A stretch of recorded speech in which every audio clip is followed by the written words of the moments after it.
guys, how's it going? Today we're back with yet another engine video. I got a rather interesting one for you guys. This is in fact not a Maytag, although many people probably thought it was based on the thumbnail there. This is actually a Johnson Motor Company Utilimotor. As you can see there, it's a engine number U-13120, and that's about as much as I know about this. Typical Colin fashion, I did about zero research into this thing ahead of time, so I'm sure I'll be adding in information as we go along here. But what I do know is that it's a pretty neat little engine. I'm going to guess it dates from the 20s, and it's a two-stroke, which is kind of odd for me. I'm not usually a huge two-stroke person, but this thing was neat enough, and then also, you know, I couldn't say no because it was actually a gift. So this was actually given to me by a member of the Long Island Antique Power Association at our most recent fall show. So Cliff, if you happen to be watching, thank you very, very much. Appreciate it. He approached me about midway through the show and said, hey, I have an engine for you. I think it's a Clinton or something. I'm downsizing. Here you go. And then basically just came over and dropped this thing in my lap. I was like, you know, Cliff, that's not a Clinton, but I really appreciate it either way. So, yeah, I think, like I said, obviously two-stroke, probably 1920s. I'm going to guess this was a competitor to the Maytags. And I'm also going to guess that it's hit and miss governed the same way the Maytags were, where it actually cuts out the spark, but we will find out. I'm only saying that because I don't really see a way to govern the speed here otherwise on this mixer, which, by the way, that's a Vacturi, I'm going to call it. It's kind of neat. But yeah, it's kind of pretty neat little engine, something you don't see every day. The kickstart's kind of neat. I'm going to go ahead and guess that, like the Maytags, this thing probably powered a washing machine. Again, don't really know. I'm going to have to do some research and let you guys know. But yeah, it's actually got a little head here, which is kind of cool. Old school Champion rebuildable spark plug, which that's pretty awesome. And it looks like the fuel tank is in the base. I think somebody's redone this wiring, but they use this really nice, I guess it's cloth covered, but it's got like a wax covering on it. But either way, I like it. Cool little Bakelite kill switch, which actually says stop right in the top there. And yeah, I heard liquid in this fuel tank, which I'm going to guess is probably not gas at this point. I went ahead and loosened this before the video because it was really tight. But it's a pretty neat little fuel cap there, knurled on the sides and everything. Solid brass. And oh yeah, that's just pure water. Oh boy. Hopefully that's not too rusty. But yeah, I figured this would make a neat little video as per usual. So I'm going to go ahead and tear this thing completely apart. It probably doesn't need it. Seeing as though it came from Cliff, it probably, you could just, well, obviously you got to clear the water out of the tank, but you could probably just get spark back and put fuel in it and it would probably run. But I'm very curious to see how this ticks. So we're going to go ahead and tear it apart, check everything over, and then hopefully, fingers crossed, knock on wood, this won't be too bad to get going again. So with all that being said, I'm going to go ahead and throw you guys up on the tripod and let's start tearing into this thing.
Okay, so it's all torn apart now, as you can see.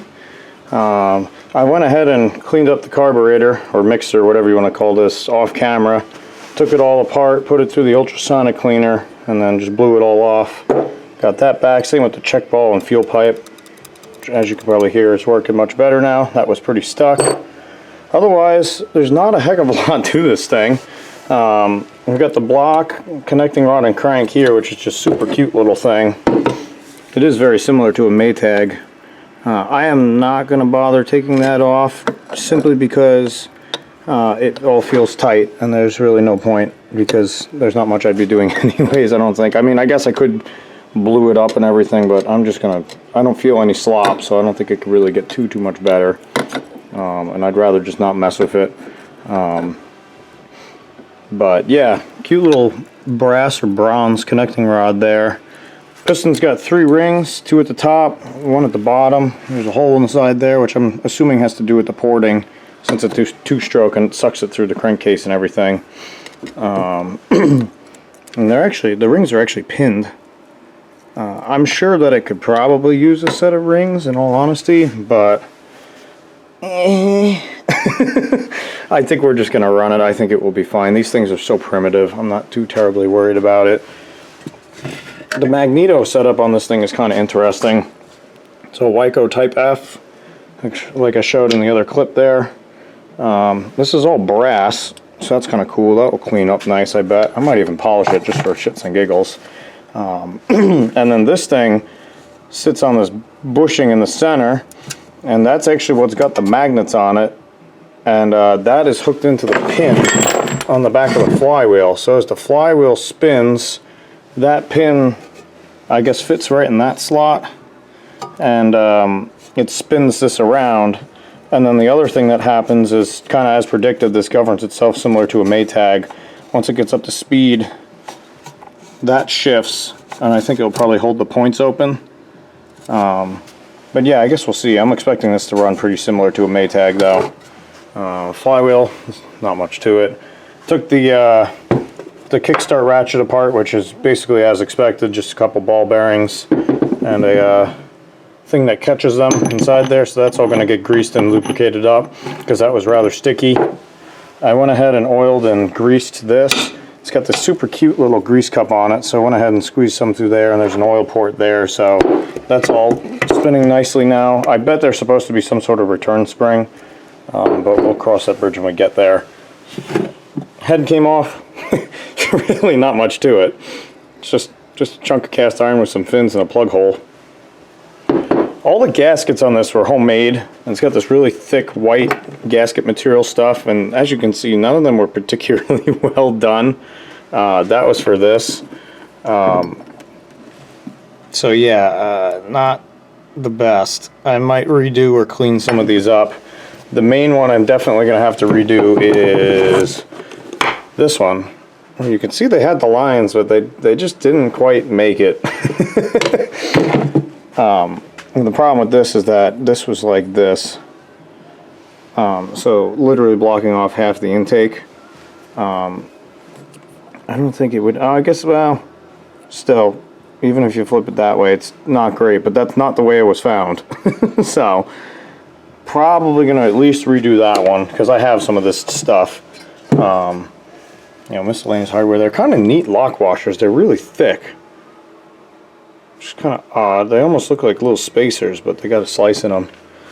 And then, I guess, lastly, the cylinder, which you can see down there, there's evidence of cross-hatching. So whoever had this apart probably honed the cylinder. The top end, there's a little bit of it, but otherwise got some scoring and kind of just worn smooth. So I don't think I'm going to do too much with that. I might just run a little bit of Scotch-Brite through, make sure there's no high spots on anything. Just clean it up a tiny bit, but otherwise I think we're going to leave that. I don't have a good hone, so we're going to probably call it okay and just lubricate everything. The head gasket's also head gasket is also homemade. Really not the best looking thing in the world. I don't know if I'm going to bother redoing it right now or not. I might just leave it and see if it blows up or not. Actually, I think this went on like this. I guess you could put the head on whatever way. I'm going to put it back the way it was, obviously, but I don't... don't know, maybe they are spaced slightly differently. I was gonna say, but yeah. So just a cute little thing, that's for sure. But yeah, just oh, I guess the elephant in the room I forgot to address here. The base, completely full of water and nastiness. So we're gonna have to drain that out and probably wire brush it best I can, clean it up. I scraped the old gasket off here. We'll have to make a new one of those. This whole thing's just gonna get deep cleaned. But yeah, I'm gonna go ahead and keep plugging away with this, and would be really nice to see if we can't get this running tonight, because it's only what, 7:17, so as opposed to last night where I was working till about 3 in the morning. It's nice and early tonight. So let's go ahead and see if we can't get everything cleaned up, thrown back together, and see if we can't see this thing light off tonight.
Well, it's all back together. Got it mounted on this nice chunk of what's actually some like 2-inch thick hardwood. Just happened to have that kicking around from something else. I forget what came on this thing, but either way, I like the way that that looks. It's a lot better than that stupid 2x10. So yeah, it's all back together.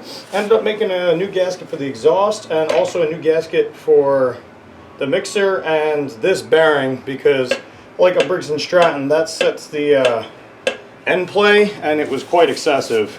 Not saying it's perfect now, but it's a hell of a lot better, and it's about as good as I can get it. So yeah, mixed up some real rich 2-stroke gas here. We're going to go ahead and fill this thing up. Wow, that base holds quite a bit.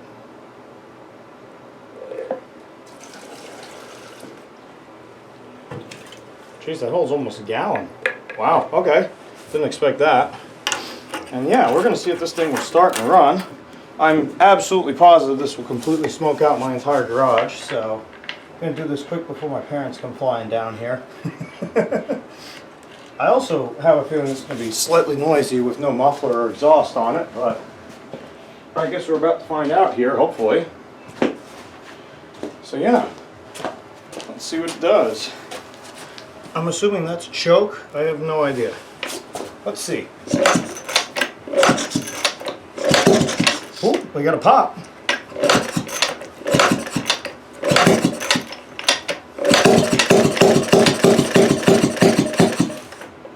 Sort of.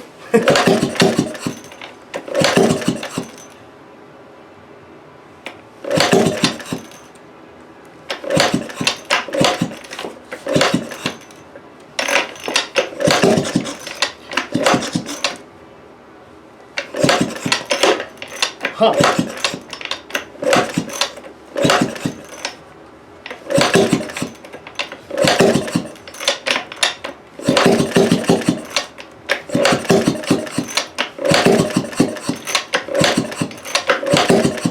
It's trying. There aren't any real adjustments on this thing, so I don't really know entirely what to be doing here.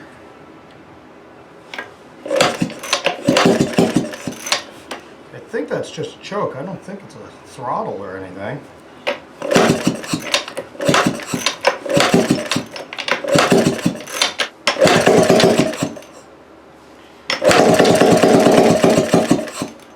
Oh.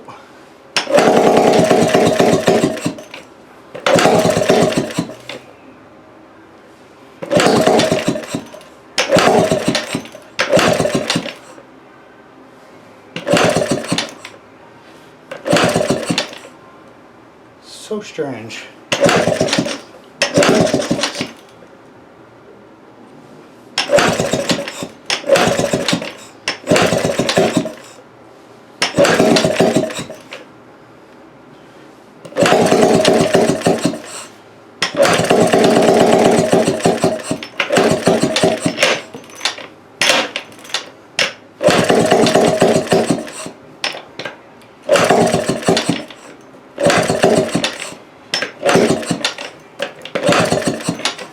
Huh.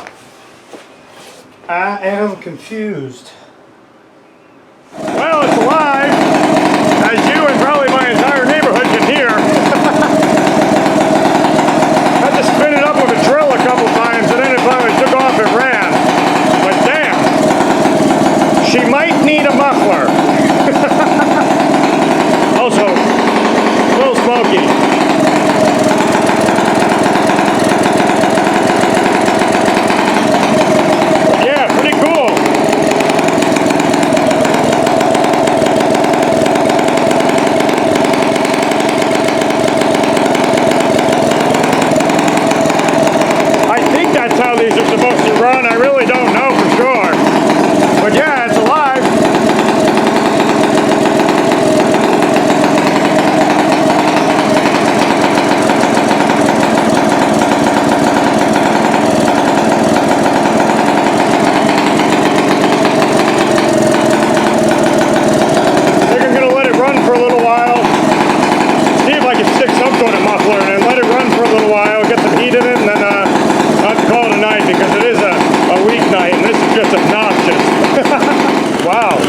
so loud, but holy crap, that is so much better.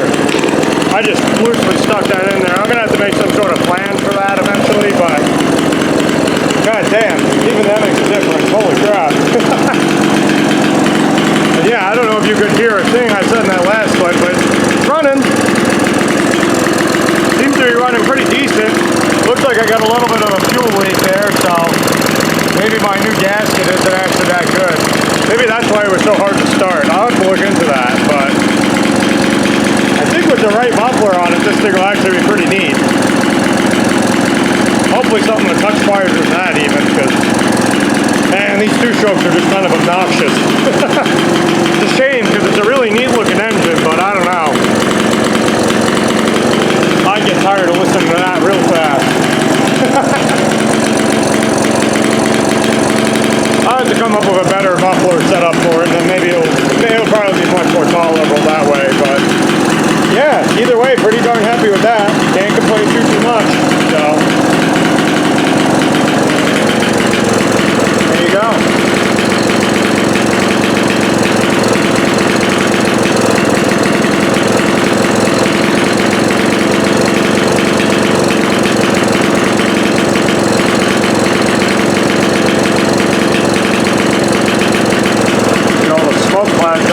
Stuck up on my fan. Oh, the other thing I forgot to mention, the head was actually on backwards. Funny, because I was thinking about that, and I went, nah, this is the way I got it, it must be. And then in troubleshooting why it wouldn't run, I realized that was technically on backwards.